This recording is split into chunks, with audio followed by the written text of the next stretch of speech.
Hi everyone, this is Callie. Welcome back for another card video using some products from the latest Simon Says Stamp October 2025 card kit. It is called Fall Vibes, and as the name implies, there are fall products in here to help you create a fun fall card. There is also a black stamp and stencil mat as a part of this card kit, and I'm going to be using it today. And I'm going to place it over a craft tacky mat because that makes this stamp and stencil mat unmovable. So I can ink blend to my heart's desire, not have to worry about ink staining my craft tacky mat, and it holds my stencil in place.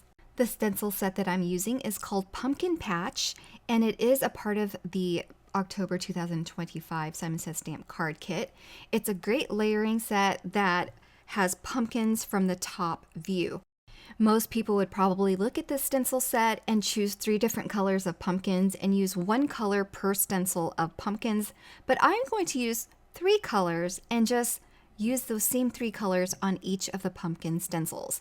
That way we have pumpkins of the same colors, but they are going to be the same throughout. And it's going to cause a little bit of variation and lots of eye movement, and it's a bright and happy color. I'm going to repeat this process for all 3 stencils for all of the pumpkin designs. I'm blending a little bit of the taffy color, a little bit of the honey color, and also a little bit of the cantaloupe color.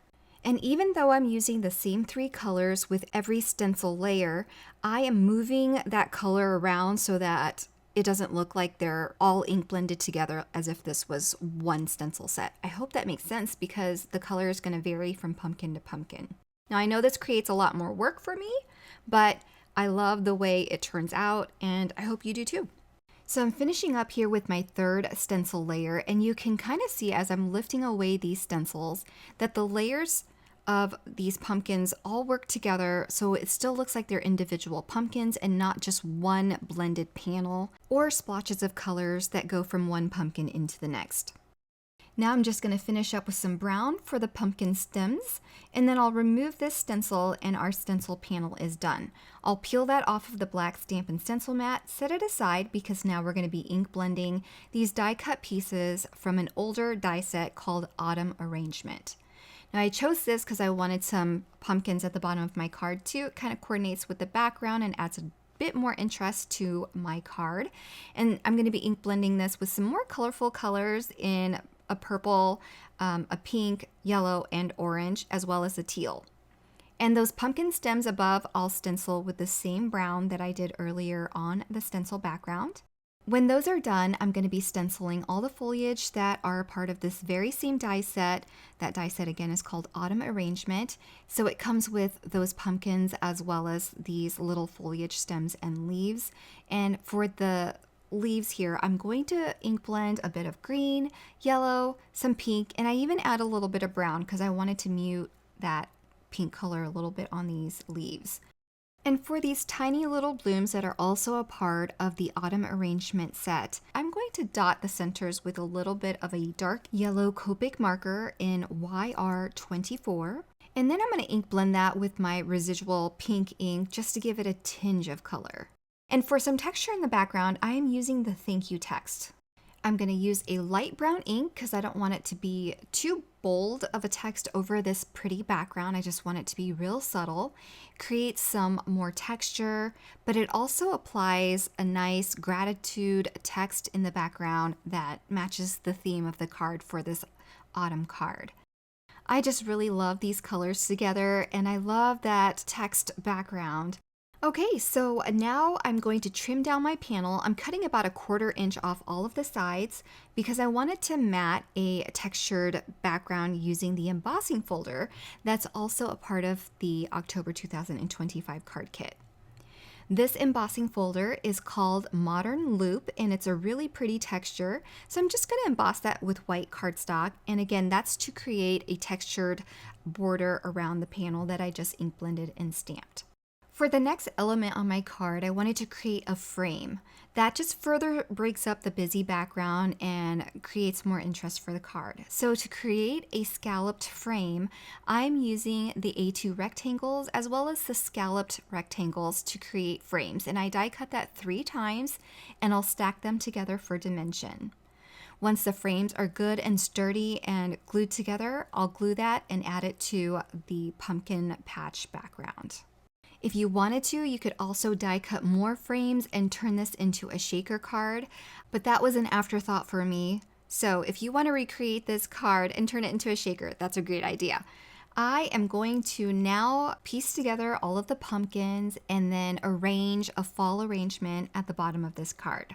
These pumpkins are super simple to put together. I'm just going to add some glue in the area provided underneath the stems and then use that area to attach it to the body of these pumpkins.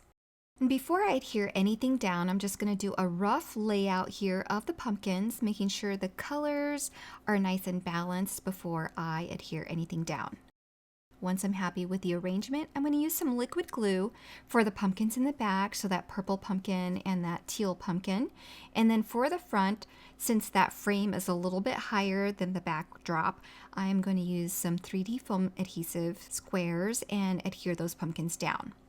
Now I'm going to use all the foliage and tuck them in between all of these pumpkins to make this arrangement look like a nice pumpkin patch.